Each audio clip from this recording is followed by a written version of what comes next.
I'll begin the recording now, Menno. Thanks for joining us. And the first questions that I've sort of ordered in this way are on basically on energy. So how much to eat. So this first question is probably one you receive a lot, and this comes from Craig. And he asks, how many extra calories should you aim to consume to increase muscle mass? A 10% surplus is often recommended, but that's only around 250 calories for me. And that seems quite low when you look at what bodybuilders eat. It's actually quite high already, I would say 10%. Right. 10%, there was one study in bodybuilders where it wasn't clear if they were completely natural. And they found that there was some improvement of, I think it came out to about 10% versus 5%, something like that. And there was an increase in muscle growth, but also a lot of increase in fat gain. And that was probably the most promising study. And I think it was most promising because some of the competitors were not natural. It was in Brazil. Most research, in particular, two nice studies by Garth et al. From Norway, found that if you increase the energy surplus for a natural trainee, a natural athlete, they gain almost no additional muscle mass, almost no additional increase in muscle strength, but a significant increase in fat mass. So you can think of the energy surplus as being like, this is maintenance. And then there's this little extra that your body can use for muscle growth. Mm-hmm. And once you've provided it with that, any additional increase in energy surplus above that mainly gets stored as fat, because the body just has a finite amount of muscle it will build based on a stimulus that you provided it with strength training. And you can't really upregulate it that much, just like you can't upregulate protein synthesis that much with just protein intake. It's the strength training that provides the stimulus, and nutrition is merely permissive to a large extent. It's not that stimulatory. There is some effect, but it's not large. Whereas the additional fat gain you get from higher energy intakes is large. And if you think it's low, well, for one, most bodybuilders don't have an energy expenditure of 2,500 calories, especially not when bulking. You're looking more at 4,000, 5,000 calories. And secondly, most are not natural, which is, of course, the big elephant in the room when trying to copy any bodybuilding practices. And most of them probably also dream or bulk a bit too much.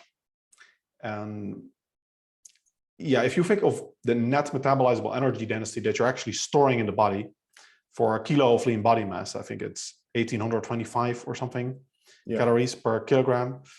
It's very little. And you're lucky if you build a kilo of muscle per month as a natural trainee that's beyond the novice stage. So yeah, I mean, 1,800 divided by 30, and you're looking at a very tiny surplus that's actually being stored. You need a bit more than that because of energy efficiency issues, but yeah, you're looking at a very small surplus for natural trainees. So how would you go about setting like an energy intake target for someone that's trying to increase muscle mass then? What would be your method? It would be a percentage of energy surplus, but it would be more like 5%, sometimes even just 2%. The most important thing, much more important than setting the initial estimate, which is just going to be that, an estimate, is tracking someone's body composition over time and seeing how their results are. So in general, you could say that if you see measurable increases in fat gain 2 weeks in a row, like increases in skin fold calipers that you've calibrated well, that would be a bad sign, again, for a natural trainee, because that you're having too much fat storage most likely. So you mentioned like a 5% increase there, which for smaller people, like particularly like smaller females, that's going to be a very small number of calories. So how do you go about sort of prescribing for those individuals? So if you're doing, say, a 5%, do you add some leeway on that if the individual's smaller, or would you sort of titrate it and go 5% for a number of weeks, and then if that's not working, increase more? Yeah, I do adjustments weekly if the data warrant an adjustment. And the more adjustment is necessary, the bigger the increase. So if I see, oh, you're losing weight rather than gaining weight, of course, I'll go up a lot more. And that meant that your initial estimate was probably incorrect, very incorrect. And if you see that someone is just maintaining, but you want them to be in a 5% energy surplus, then you know, okay, I have to add about 5% calories. And if you see, okay, there's now a steady increase in weight and basically no measurable fat, that's ideal, and strength is progressing well, then your data show you're on the right track. And then as the bulk progresses, you probably want to add some more calories over time because your metabolism is going to increase during the bulk. And in your experience, what kind of range have you observed with your clients and physique athletes in terms of what have they responded to, or what's kind of the maximum you've needed to go to see an increase in muscle growth? It's a massive difference because we're not just looking at, often when we have these discussions, people talk about the net energy surplus. You want to be a net energy surplus of say 5. But that means a much bigger increase in energy intake for some people than 5%. Because some people, some researchers talk about spendthrift versus, I find those terms very confusing, but thrifty versus spendthrift metabolism. Basically, some people have a much more adaptive metabolism than others. When they increase energy intake, they just burn most of it off. They become more physically active. Their thermic effect of food rises a lot. So for these individuals, that 5% net energy surplus might require a 500 calorie increase. Whereas for the other individuals that have a very unadaptive metabolism, they may only have to go up 50 calories. And do you take into account training status and the type of training someone is doing? So for example, would you set the surplus differently to someone that's fairly new to resistance training, who maybe doesn't need as much surplus compared to someone who's more experienced, who might need a little bit more? Absolutely. I think in a general rule is that the energy surplus should match the potential for muscle growth. So for a highly advanced competitor, you're really lucky if there's any muscle growth. And so you really don't need much of an energy surplus. Pretty much any weight gain is good. If you can get 0.1% body weight gain per week without much fat, that's great. In fact, with highly advanced competitors, often you're looking at that. And that's also why enhanced competitors can have a much higher energy surplus that's still useful. I coach natural and enhanced competitors. Vast majority is natural, but the difference is night and day when it comes to energy surplus. Because in a natural, you see exactly what the research shows. You add calories, mainly just an increase in fat gain. In enhanced trainees, you add calories, they gain more muscle. You add more calories, they gain more muscle. That's really interesting. So people that are taking performance enhancing drugs, they're getting, is it a case of more sort of that energy surplus is being partitioned towards muscle growth? Is that how that's kind of occurring? Yes, I think that is, there's a much better P ratio and much better. So you have the stimulus of muscle growth from the strength training, and there's also an additional stimulus from the anabolic androgenic steroids themselves, because research finds that if you just put people on anabolic androgenic steroids and a high protein diet, they already gain a very substantial amount of lean body mass. That's cool. And just one final follow-up before we go on to the next one on this. And what are your thoughts? So if we conclude that a small surplus is probably beneficial, what are your thoughts on the macronutrient profile of that surplus? Do you think it matters, provided you've hit your sort of protein targets? Yeah, it matters, but not nearly as much as most people think for the average gym goer. So protein is crucial, and I typically recommend 1.8 gram per kilogram. One of the first articles I wrote, which is very extensive and subsequently verified by meta-analyses that we co-authored, is that there are essentially no benefits above 1.6 gram per kilogram per day, total protein intake, total body weight.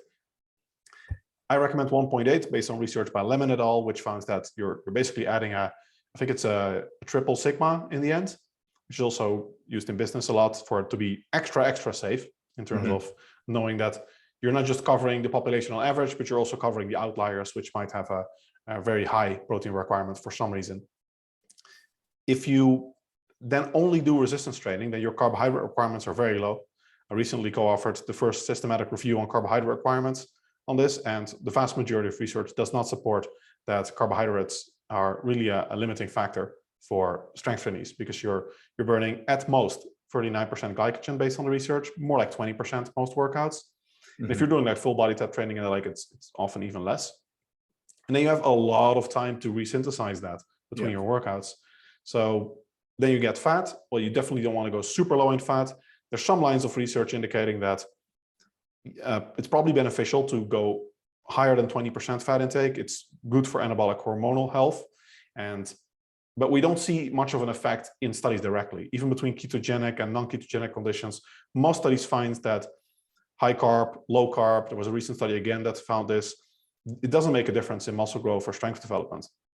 So I think there is a case to be made for, you can't go zero fat long term, because then you're getting these negative hormonal effects most likely. It's plausible that we don't see these effects in short-term studies, because we know that things like, even with TRT, even a cycle, there's research that it takes about a month before we see increases in muscle protein synthesis, because the effects of AAS are largely genomic. So it takes a long time before those actually manifest as increased muscle protein synthesis, and only then afterwards increased muscle mass. Okay, that's really interesting. I just want to circle back to something that just struck me is on that previous question about a caloric surplus for gaining muscle. So that's almost like taken as a given, something you need to do. And where do you think that stems from, this idea that eating a lot of calories to gain muscle comes from? Do you think it's a sort of a historical thing from bodybuilding literature? Yeah, it's a good question, I think. And in fact, scientifically, the hypothesis that you gain more muscle in energy surplus than energy deficit is not very well supported at all. We do know, and this is relatively recently, that higher energy deficits result in less muscle growth than small energy deficits. And a recent meta-analysis found that on average, with 500 calorie deficit or so, it becomes very difficult to build additional lean body mass.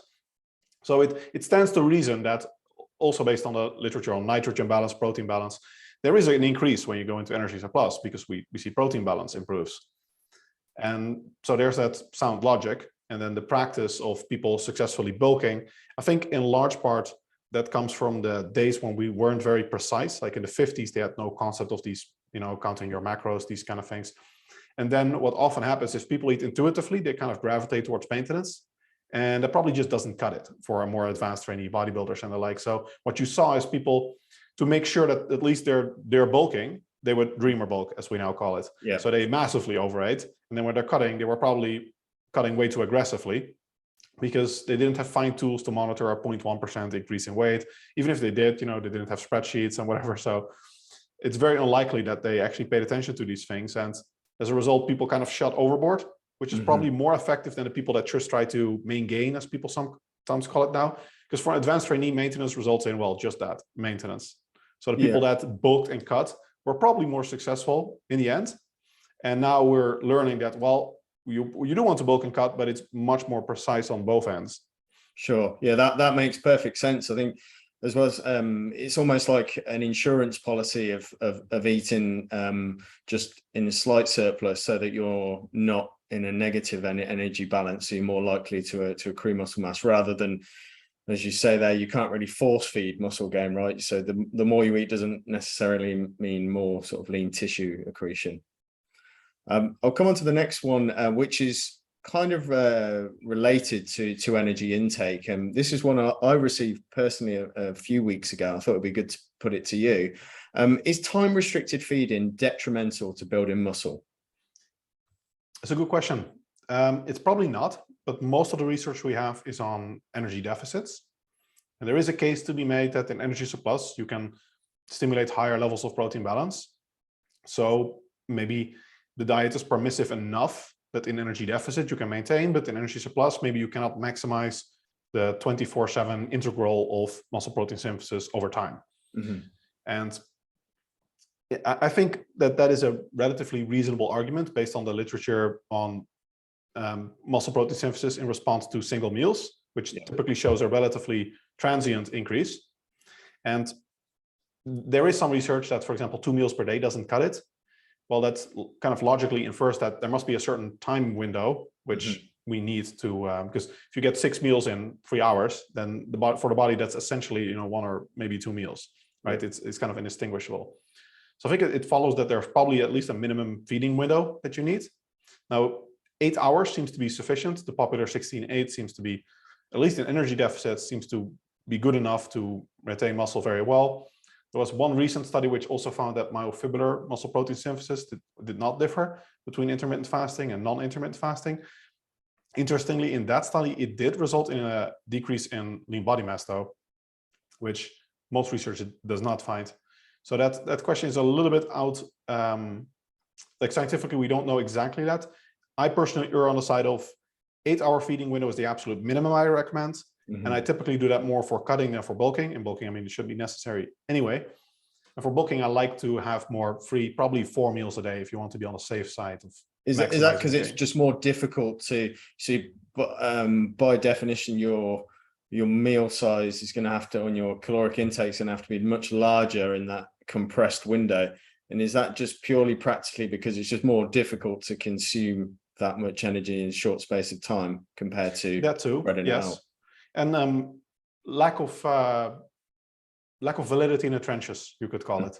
You know, we don't see a lot of people. We see lots of people that do successfully, that do very well on intermittent fasting diets for fat loss. We don't see a lot of people that successfully bulk on intermittent fasting diets.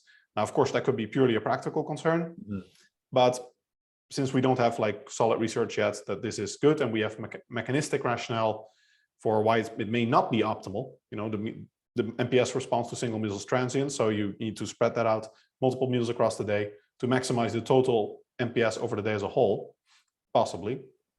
I err on the side of safety.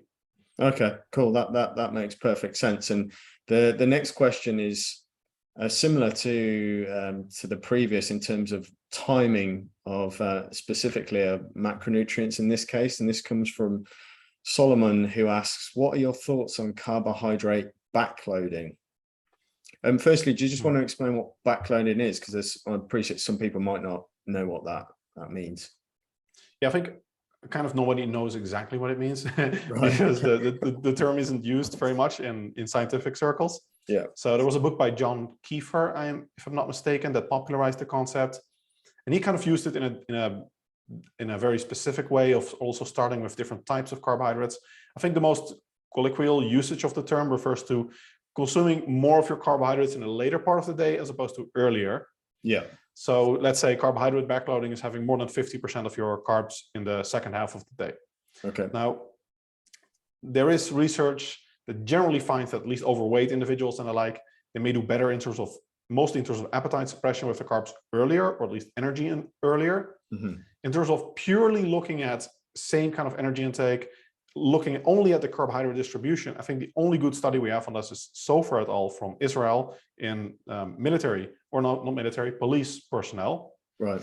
And it did find a slight benefit in terms of hunger management and fat loss, and even a mechanistic argument for that in favor of carb backloading. So having the groups, I think, were carb spread equally versus carb spread mostly to dinner. And the dinner group had higher daytime levels of leptin and adiponectin, which are appetite suppressive hormones, and they also had lower levels of appetite, and slightly greater fat loss, which was probably mostly attributable to better diet adherence rather than, you know, an energy balance type thing or energy expenditure type thing. Because that's a good rule of thumb in general. I would say, like, if you see better fat loss in any study, you always have to wonder, is this due to energy intake, energy expenditure, or nutrient partitioning? Because those are the only three explanations that make scientific sense, right? If it's anything that's hormonal or whatever, it can make sense if it influences these more proximate causes. So something else we can say, like, oh, there's an increase in testosterone, that's why they gain more muscle. And that influences nutrient partitioning and the like. Or you could say there is an increase in thyroid hormone levels, that's why they lost more fat. And then the whole chain of causality is increase in thyroid hormone, increase in energy expenditure, therefore greater energy deficit, therefore greater fat loss. Yeah, so it all roads lead to sort of energy balance that just in different mechanisms which are altering either expenditure or intake. I think that's why it's often quite a complicated questions to answer on fat loss, because when you, as you just mentioned there, studies use different protocols, and you're never quite sure how much of it is due to the behavior change element and also the knock-on effects on expenditure. And you know, you can quite tightly regulate intake, but then the others, like expenditure, is essentially a bit of a black box in most research. Yeah, and even intake is difficult to regulate. Oh, for sure, yeah. And in terms of this question on carbohydrate backloading, because it's sort of a hypertrophy themed Q&A, is there any mechanistic basis for doing that, say if you train later in the day, to partition carbs around training or after training? Carbohydrates per se don't seem to matter much. This is now research by, I think, Staten et al. And Koopman, which found that adding carbohydrates to protein did not further augment muscle protein synthesis, even directly post-workout. And even when we're talking about like 50 or 100 grams of carbohydrate. So very sizable amounts of the carbohydrate did not result in any further additional muscle protein synthesis or decrease in muscle protein breakdown. So it's unlikely to be directly beneficial. And like we discussed, I mean, for glycogen synthesis and the like, yes, there's a faster glycogen resynthesis rate, but it's simply not relevant in most scenarios, unless you want to train again on the same day, or maybe the next morning after an evening workout, and you're training the same muscle with a high volume on both occasions. It probably doesn't matter for strength training. I mean, if you're doing soccer and the like, we're talking different numbers. So carb backloading, I think, is very unlikely to directly improve muscle growth, but there is some research indicating that energy intake in general might increase muscle growth when it's more. So for example, I think Keimer et al. Found that if people work out around in the middle of the day, and they have most of their energy, like 70% of energy intake in the morning, or 70% of the energy intake in the evening, so basically after the workout versus before the workout, then they had better nutrient partitioning when they did it after the workout. When they had the meal after the workout. Yeah, so more of their energy intake of the day after the workout, which would synchronize it essentially with the anabolic window and the whole period of protein synthesis afterwards. So I do tend to program it that way. If someone has only one meal, for example, and the last meal of the day, I err on the side of making that about twice as big as other meals typically, because we see in research that muscle protein synthesis can be elevated about twofold higher, and the requirements for nutrition also about twofold higher. So it's about 40 versus 20 gram high quality protein, like in the form of whey, if you want to equalize it to a number like that. So I do think it makes some sense to do that. It's quite speculative still at the moment, but I do program that way. And it's not the carb backloading, but rather the energy intake. I think that might make a difference. Cool. The next question, it touches upon something you've already mentioned a couple of times, and this comes from Ross. He says he sees lots of recommendations about eating above maintenance to increase muscle mass, but what is the best way to find out your maintenance? So it's actually more difficult than most people realize for strength training, because the traditional advice is that you eat two weeks or you monitor your energy intake, and you essentially have to adjust it until you find that for 2 weeks there is no change in your weight. And many studies also do it this way. This is actually not accurate, because for a strength trainee, no increase in weight does not have to mean that there's no change in body composition. You might be recomping. And if you're on a very serious strength training program, you're not super advanced yet, you're not incredibly lean, the energy deficit isn't too high, it's actually quite likely. And in my clients, I very often see body recomposition, because everything is supposed to be optimized. So then being at maintenance can mean either you're at maintenance or you're in energy deficit and you're recomping. So it's a little more tricky than that. But if you see no change in measures of body fat and weight, then you can, quite safely assume you're in energy maintenance. Even then, maintenance is a little bit of a sticky concept. Like, people often talk about it, and we also like it's static, but it's dynamic. Yeah, I often see that. And when you see it on social media about maintenance is used as if it's like this line, this set figure, when in actual fact, energy balance in your maintenance is dynamic. It's changing all the time. But anyway, I'll let you expand on that. Yeah. So if you change your energy intake, your energy expenditure also changes. So that means that the maintenance is more of a range, and there's a range in which almost nothing happens. That's going to be hard to detect on a scale. It's going to be below the measurement variance. And then there's a significant deviation from what we consider as the point maintenance before we actually start seeing increases in body weight or decreases in body weight. And especially if you have an adaptive metabolism, like me, for example, I can go from about 3,300, basically nothing happens to my weight. I can go up all the way to 4,000, and then still almost nothing happens to my weight. This is caloric intake, just to clarify, calories per day. And I have to get down to about 2,500 or 2,800 before anything like really happens to the scale. So I have very adaptive metabolism. For some people, it's much more linear than that. So their maintenance is about 3,000, and they see differences when they go up to 3,100. They start to slowly increase weight, and they start to see some decrease in body weight when they go 100, 200 calories or so lower. But yeah, this varies a lot per individual. For most people, though, the idea of like 2 weeks, nothing happens to your body weight, that's going to be in your maintenance range. And how do you typically track body mass? Do you take a weekly average? And if so, how many times across the week would you measure or advise people measure their body mass? I recommend daily measurements. That's because it's simply the most data, and then taking the weekly average. And it also offsets for weekly kind of seasonal changes in the data, which most people have. Tuesday, they have their work at a different location, so they walk more or whatever. Thursday, they are more likely to overeat because they're stressed. So you have some seasonality even in weekly data, and that you want to average that out. And it's also best for habit formation. So from a behavioral point of view, daily, it's much easier for most people than 3 times a week, for example. Okay, and so you would, and what sort of percentage, I know this will vary from person to person, but what kind of percentage would you take on average to be a meaningful change in body mass? Any can be meaningful, especially if you're talking about like an advanced trainee that's bulking. So it depends on like what you want to see. For weight loss, you typically have higher numbers than for weight gain, because it's easier to lose fat than it is to build muscle. So you're talking about bigger changes typically, and then you have to relate it to someone's measurement variance.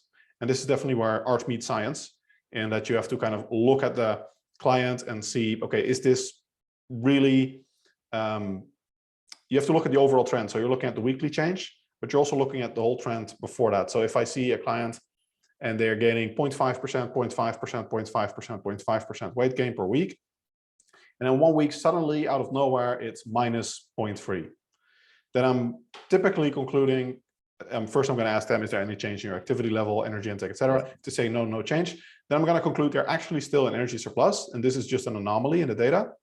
So we're going to stay the course, and then typically you see that the trend indeed continues upward. So I'm guessing that requires quite a bit of patience on the client's part, because I don't know, you probably noticed this, when someone does track and send you their data, nothing can happen for a long period, and then all of a sudden you just see this change, and it's kind of getting past that initial sort of period of nothingness happening. Yeah, and I mean, I do err on the side of making adjustments more rapidly than some other evidence-based coaches, because I'm very honed in on my clients, like daily habits, optimizing everything. So it depends a lot on your clientele. Often what you see with clients where nothing happens when they're supposed to be in a big deficit is that they're simply not in a big deficit yet. They're not managing to control their diet very well. And then over time, as they progress with that, they become better at it. And it also depends on your measurement tools, because if a client doesn't want to use anything other than weight, then you might need more data, and especially if the weight variance is large, before you can reasonably conclude whether there is anything going on. Whereas if someone is super meticulous and their weight doesn't change that much from day to day, then even for the first week at 0.5% decrease, you can say, okay, they're most likely an energy deficit. If you also see their waist slim down, their calorie readings go down. And on that point there, for body composition analysis, often people don't have access to things like the Bob pod and bioelectrical impedance. So what would you recommend for sort of tracking changes in body composition? I think skin folds and circumference measurements are the most useful for most individuals. And by far the most important thing to teach people with these measurement tools is standardization. Sure. Because if you're just, for example, with waist circumference, the typical measurement is standing relaxed, and there is no such thing. No, that's like military posture or optimal posture. These things don't exist. Everyone has very dynamic postures that can change a lot based on someone's mood, based on whether they were just sitting or whether they were just lying down, whether it's the morning or the evening. And especially when you have them focus on it and you give them a measurement tape, they're very likely to change, suck their gut in a little bit more, or if they're feeling unhappy, they're maybe inclined to make it less tight or tighter. So they kind of see the readings they want. So you really want to have the measurement conditions very constant over time. That typically means in the morning, fasted, after having gone to the bathroom. And then what I typically recommend is maximally flex your abs, exhale all air, like you're doing like a bodybuilding pose, and then exhale all the air, and then you take the measurement. I've also tried maximally ballooned up stomach, and it works almost equally well, but clients don't like it. Yeah, and it's actually it's one of the things we're doing. One of the practicals I run with sports science students is simply measuring waist circumference using the sort of recommended guidance of finding sort of the midpoint between iliac crest of the top of your pelvis and the last rib. And even then, it's actually quite a difficult measure to take precisely on your own, because the tape measure can be skewed. And you mentioned there as well, exactly how the person breathes massively affects your measurement. And as soon as you mention breathing to the person, like I've done this myself, you kind of think, oh, shall I breathe in? Shall I hold? And then, then it introduces that sort of measurement error. So I completely agree. Standardization, really important. I think that's particularly important with bioelectrical impedance analysis, which I know a lot more people are using now, with it being in a lot of scales. So if you're doing that in consistent times of day, personally, I think it's kind of a meaningless measure because it's just so variable. But anyway, back on track to the questions. Okay, so we'll look at next. I think you've answered some of these in your previous answers, but we'll look at the protein question. So the first one, which I have answered, but we'll cover it again just for clarity. And this comes from Johnny. There is so much information about protein intake that I'm unsure what advice to follow. What is the current recommended protein intake to support muscle growth? So for me, it's 1.8 gram per kilogram per day. 1.6 is probably sufficient, but I recommend 1.8. You can find an article on my website if you Google Menno optimal protein intake, or just optimal protein intake. Maybe depends on your Google. It was #1 on Google for a long time. And then you'll find the article with lots of references, including our meta-analyses and a study we offered as well on recovery. Basically, the short version is that there's zero research, literally zero, that finds additional benefits above 1.6 when nutrient timing is controlled for. Right. So that's a really nice, clear, concise answer, because I take on his point when you do kind of, if you were to Google this or just look on social media, there's a range which most recommendations fall in between, like 1.6, but you can see people recommending up to 2.2 grams per kilo of body mass. So it's nice that we've got a clear and concise answer there. So thanks for that. And by the way, I'll link to that article you mentioned and any others that are relevant. So I'll send an email out to the attendees, so we've got all this information. Another protein related question from Arkan, and he asks, for a natural gym enthusiast aiming to optimize muscle growth, often I have seen that adding more protein leads to constipation and flatulence. Is that an indication you are consuming excess protein, which is not being utilized properly? It's not. Right. There's interestingly this idea that like protein makes you gassy. But for most people, that's actually not true. It's due to other changes that they make in their diet, typically in the inclusion of foods that they're intolerant to, as well as in just general overall increase in food intake. So most people that start to eat healthier, they also increase their intake of vegetables, and in particular FODMAPs, or beans, for example, and they are notorious for making people gassy, flatulent, etc. So it's usually other foods. Now, it can be the case that it's one of the protein sources. Protein sources are typically very well tolerated, but lactose intolerance is extremely common in the world. In the UK, not so much, but it's still a non-trivial percentage of the population. And then if you have a lot of dairy protein, that can definitely cause digestive issues. For most people, though, it's something else. I mean, even carnivore diets are typically favored by people that have a lot of digestive issues. And I'm definitely not a proponent of carnivore diets, but they do work for many people to eliminate digestive issues because they're caused by FODMAPs, which are part of plants, and in particular fibrous carb sources. So it's very unlikely that protein per se for an individual is a problem, because super high protein diets are actually often therapeutic for this. Okay, cool. That makes sense. And I'm guessing a lot of people that increase their protein intake for muscle growth reasons often use supplements. And as you mentioned there, if they have issues with lactose, then a lot of supplements that might explain what's causing those sort of digestive issues. Yeah, and supplements contain all sorts of stuff other than lactose. So yeah. So on a similar theme, and this comes up, you probably receive this question a lot because there is quite a little bit of conflicting information, and I think some of it actually stems from misunderstanding of some of the research in this area, but nevertheless, I'll put it to you. So Yasmin asks, if I consume too much protein, will this be converted into fat? Good question. I would say yes. It's typically not the protein itself, though, that is actually converted into fat, but rather that excess energy intake from a high protein diet does still contribute towards fat gain. So there have been a few studies by Antonio et al., which found no increase in fat gain. Yeah. They were free living conditions, though, with very high protein intakes, very high dropout rates, very poor dietary adherence.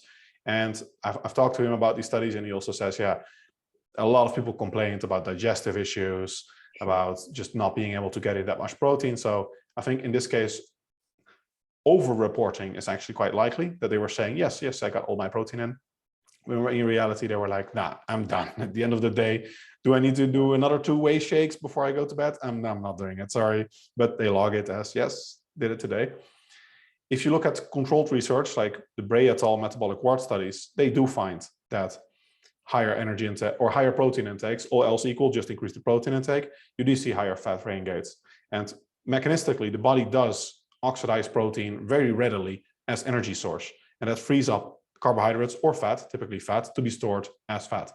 So there's the mechanistic confusion, because people think, oh, you don't store the surplus of energy directly as fat. And that's true. What happens is the body oxidizes the protein, uses it for energy, and then it uses less carbohydrate or fat for energy, because it has a protein already that's generating the energy. So it will store more of the fat. The body's typically very efficient. It will preferentially store the fat as fat because it's the easiest, most metabolically efficient pathway. And only then, if needed, convert glucose to new fat, de novo lipogenesis. And protein has to kind of do a dual pathway of first the glucose and then de novo lipogenesis. Very inefficient, so the body doesn't do it. But it's only relevant if you're literally consuming nothing but protein. And that's typically not the case. So in practice, yes, increasing your protein intake can increase fat gain. I mean, the body doesn't even know what the surplus is that you eat. It just registers energy. And do you think a similar misconception comes from, at least in my experience, I've spoken with clients and even a couple of athletes that have gone on a ketogenic diet and not managed to lose much body fat because they've misconstrued oxidizing fat with burning or losing body fat. Whereas if you're kind of overfeeding fat, then your body is going to preferentially use that for energy. It's not necessarily just going to dip into the fat store. So similar thing with protein and overconsumption. Ultimately, if you consume too much of anything, the body's going to find a way of storing that in tissue stores. Yes, that's the confusion between your body turning into a fat burning machine, which might be true in terms of fat oxidation rates, but it's not necessarily true in terms of adipose tissue loss. And with the protein consumption, do you think some of those kind of questions on, if I ever eat protein, I can't gain fat, is that through maybe a mis-exaggeration of dietary induced thermogenesis from protein intake, in that people think they're getting a sort of a freebie of just consuming as much as they want? Definitely. And we have quite some research on that.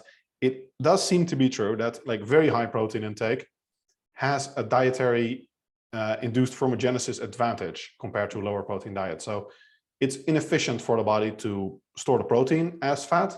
Usually that's not an issue because you also consume fat and the like, but there's also a greater increase in energy expenditure from high protein foods because they have a naturally high thermic effect of food. So it takes more energy to absorb and digest the nutrients. And especially if you're not at an optimized protein intake yet, then you're also increasing muscle protein synthesis. And that significantly increases energy expenditure because it just makes the whole body more metabolically active. So up until that point of maximum muscle growth, you should also see better fat loss. because you're stimulating increased energy expenditure. Above that point, you only have the thermic advantage, assuming that you're not on a zero fat, zero carb diet. So literally just whey shakes all day. Even then you have some carb intake. Yeah. So the thing with that is that when people say, oh, look, we have these studies by Antonio, and they don't look at the Bray studies, they say, well, the higher protein, there's thermic advantage, so you don't get fat gain.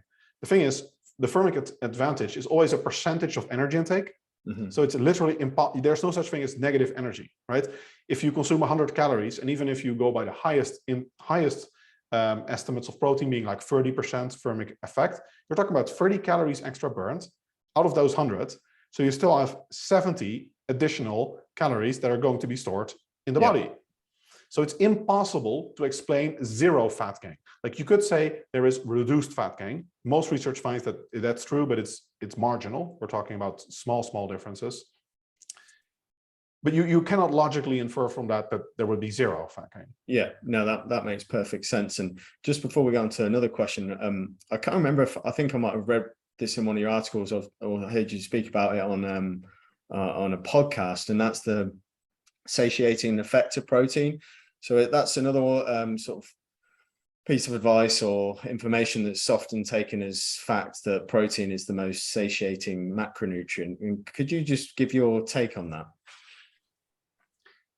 That's true on average in research. So in general, higher protein diets on average in the literature outperform lower protein diets.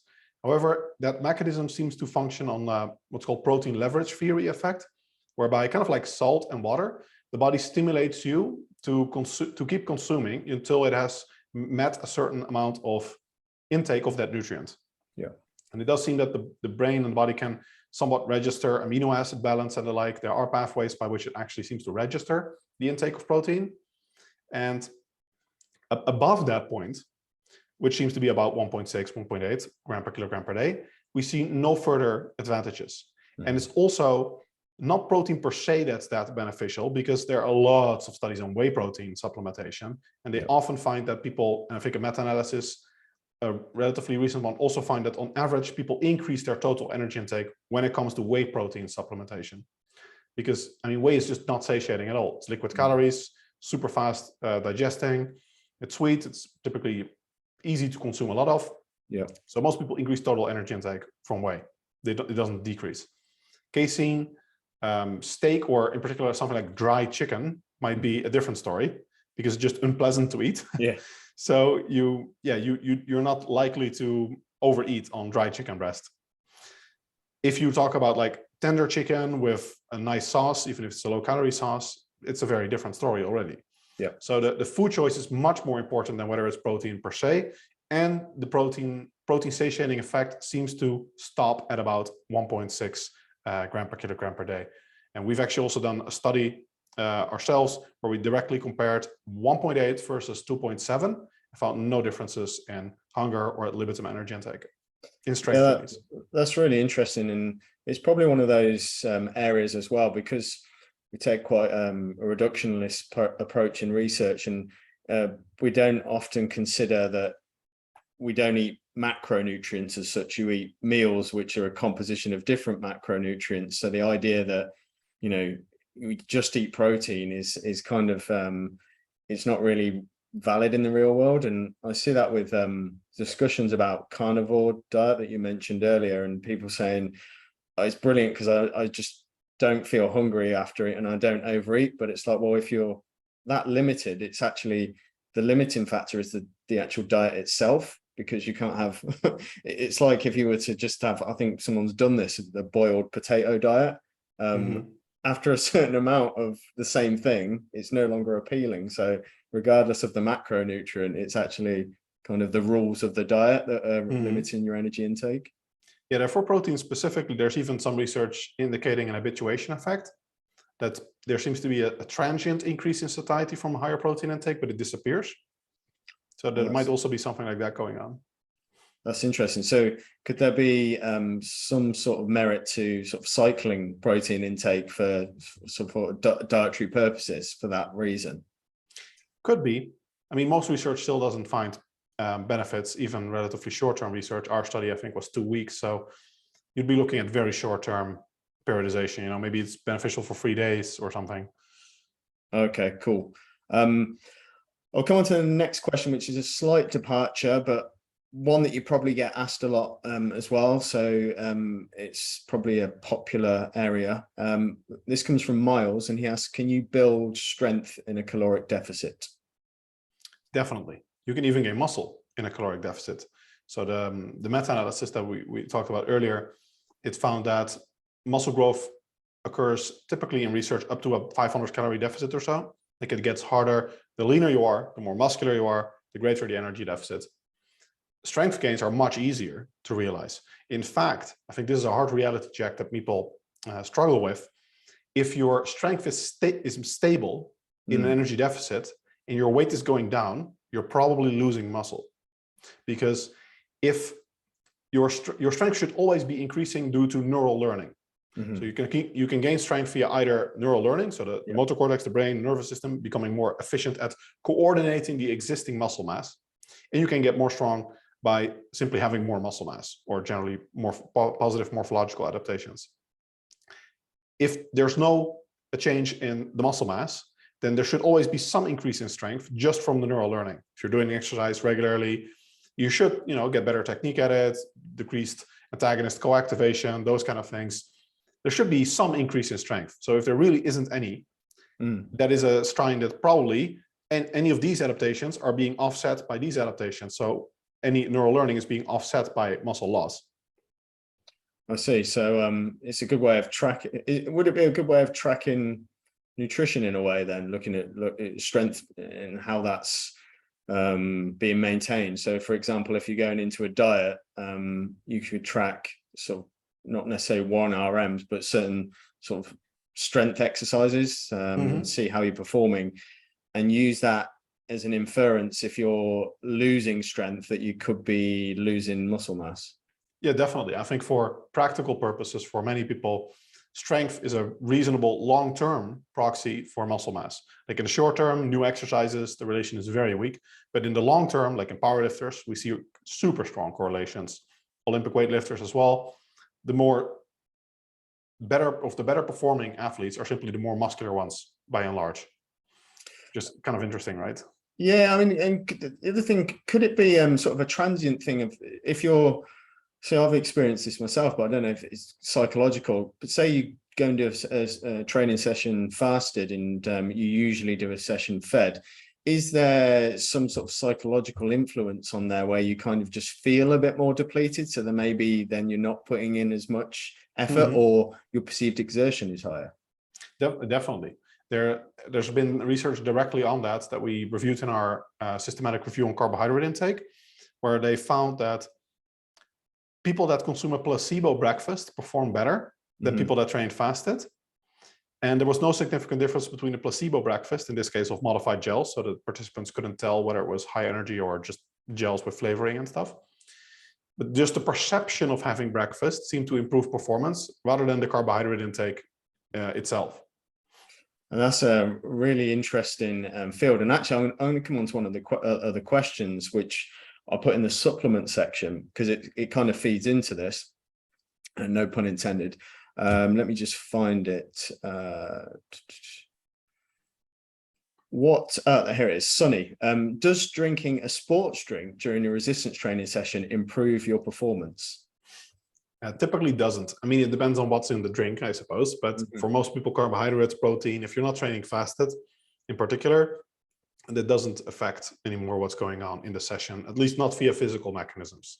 Of course, there are always psychological possible mechanisms.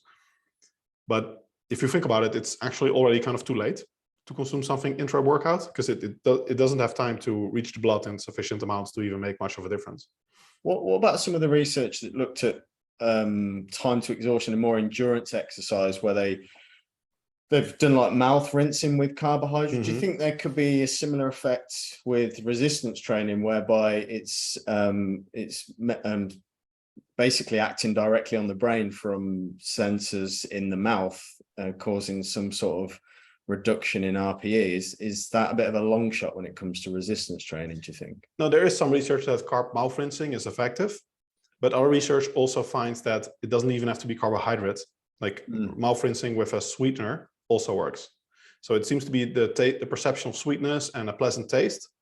Just, I think any kind of positive affect, to put it in psychological terms, can decrease RPE, because anything that makes you feel better can kind of help you push harder. Because pushing harder essentially costs you happiness units, if you will. The getting out of your comfort zone is easier when you start off happy. If you already start off tired and depressed and fatigued, it's very difficult to push yourself further. And I think this is also why we see psychological influences are a lot more common with power and endurance type training than with strength training, because strength training is like, you can do 8 reps or 9, you probably also know pretty closely what it's going to be. Yeah. And it's, you know, it's kind of, it's pretty well defined. Whereas with endurance and power, endurance training is just like, it's so mental. Like how long can you sustain a certain running pace, or in general, how long can you keep jogging? That is, there's an immense mental component to that. Sure. Yeah. Yeah. Those time to exhaustion type studies. Yeah. You see, if you've ever taken part in one, they're pretty horrible, particularly when you don't have a set endpoint for the exercise. But yeah, that's a tale for another session. Just on the carbohydrate during exercise, do you think some of that, so some drinks are specifically targeted as sort of like peri-workout drinks where you drink them during, is some of that message, do you think, given maybe a certain placebo effect of the drink, and that's could be giving you a performance effect? Yeah, I think there's pretty successful marketing in general along the pre-workout, peri-workout type drinks, post-workout. Less so now than 5-10 years ago. 5-10 years ago, pre and post-workout nutrition was like a super hot topic with almost anyone using both. It was a period when I used whey and dextrose powder. And then I realized, oh, damn, I'm literally paying the price of steak for sugar. Right. And it's, well, it's just sugar. So yeah, it's just a waste of money. And if it does anything, it's like psychological. Psychological effects are not to be discounted, but there's also research that if you tell people that it's a psychological effect, they still get the placebo. Yeah, I mean, I find that really fascinating. Yeah. So for people that are unaware of that, those studies, usually the placebo effect occurs because someone thinks that there's an active beneficial ingredient, but even when people are told there isn't, they still get, or some people still get the benefit. There's really still something deep down that believes it. Yeah, it's really, really fascinating. I'll come on to the next supplement question, which is on a similar theme, and this comes from Kamal. He says he often takes a pre-workout supplement before he trains. Do the effects of caffeine wear off if you take them frequently? So if you take the supplement frequently, I think he means. This is debated. I'm of the position that yes, especially based on just practical observation, and I mean, try yourself how much effect you feel. Yeah, the effects are wearing off, and for most people, in fact, at some point they stop feeling anything. As recently, I was with a friend, and we were saying, oh, it's bedtime, we're off. He was like, yep, and he got down, and he came back, and he had like this huge monster can of energy. Yeah, and he chucked it down, and we were like, bro, we just agreed we're going to bed. He's like, yeah, I know. And we're like, he's like, yeah, I don't feel anything, zero. It's just habituated to it. And you're right, it is a confusing one, because I one of my previous colleagues was actually a caffeine researcher. That's what he specializes in. And he has observed sort of mixed effects. But if you look at the research in general, if I'm right, I've not looked at this for a while, this question, but it does suggest that there isn't a habituation effect when they kind of take habitual users versus non-habitual users, but they're usually using quite high dosages. And the variation between or within individuals is quite high. So yeah, it's probably a case of maybe trying it out for yourself and seeing if you're losing the effect, would you say? Yeah, exactly. And I think most of the within individual studies, many do find habituation effects, and across individuals they don't. But then there are a few issues with that. One is across individuals, it's always more noisy.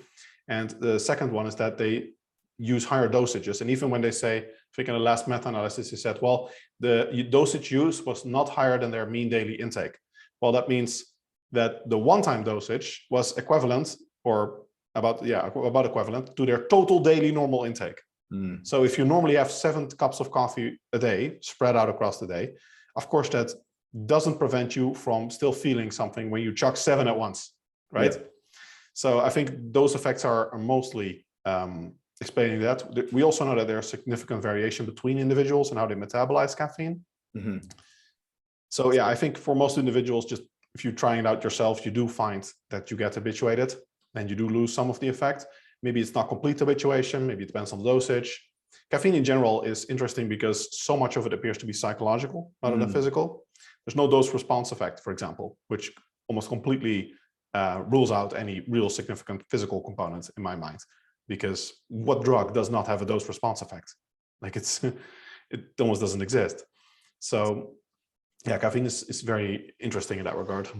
And do you think there's some merit to maybe cycling or taking periods off a pre-workout supplement? Because the main ingredient, as far as I can tell, in most of them is caffeine. So if you're taking it as a pre-workout, yeah, there are sort of proprietary blends and things, but they're expensive. And if you kind of relying on that every time before you train, then there's probably an issue there with if you feel like you need to have a pre-workout, then maybe try without for a while and see if there is any difference. Yeah, it's not good in the spirit of anti-fragility. So I think it is beneficial to either go off it some periods, or better, what I typically recommend is to be strategic with the dosage. For one, don't use it when you don't need it. Don't just get in the habit of taking it daily just because, like many people have that idea with supplements, but drugs are different. And second, just keeping the dosage low enough. If you feel something from 1 Red Bull, stick to 1 Red Bull.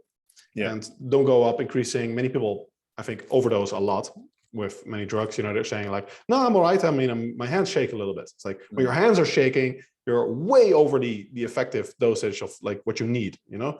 So you're just inducing much more tolerance than you would need to. Yeah. So yes, like with most of these things, it's a case of there's no one size fits all, and certain self-experimentations probably needed. We're coming up to the hour mark. If it's okay, Menno, can I ask you one final question? I actually missed out the name of this person, but the question came to me a while ago. Can do it quickly, because I do have a hard stop in a minute. Sorry?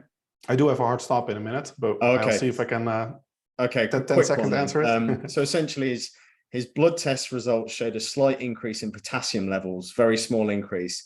Is it still safe? Is it safe to continue taking creatine for muscle growth?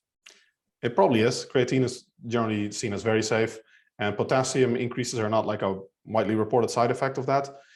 You'd also have to wonder, like, how do you measure the increase? Because it's normal to have variance when you do 2 measures of blood readings. Potassium does not easily go out of whack if you're not using diuretics or something. So that would, like, of course, disclaimer, talk to your doctor, yada, yada. But in my first glance, that would not seem like a worrisome finding. Brilliant. We managed to get it in just before the hour mark. So yeah, well done with that one.